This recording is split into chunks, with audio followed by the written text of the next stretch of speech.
钞票钱对不起都不，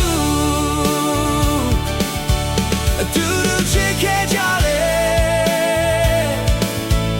嘟嘟浪回家嘞，钱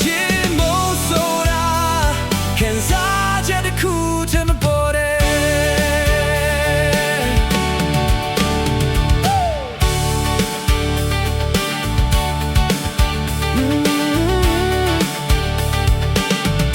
比送给比ဇလန်လေးကိုစီဖိစီထားခဲ့ရင်ခုံချင်းခုတော့အမွေတစ်ခုလုံးပြောင်းတွေ့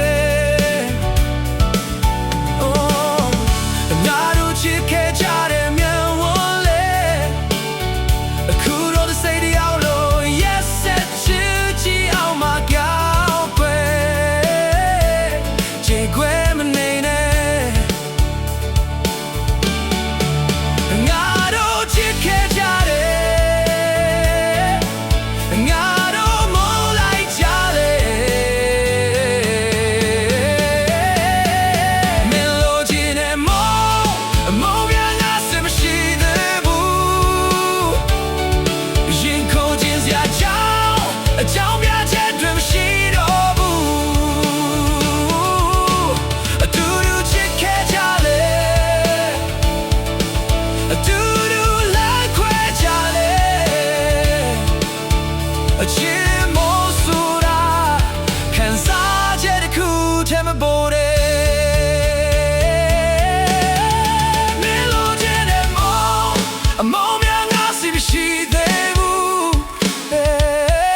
ရင်ခုန်ခြင်းစရာကြောင့်အကြောင်းပြချက်တွေမရှိတော့ဘူးအတူတူချစ်ခဲ့ကြလေအတူတူလမ်းခွဲကြလေ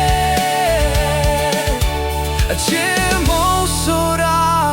ခံစားချက်တစ်ခုတည်း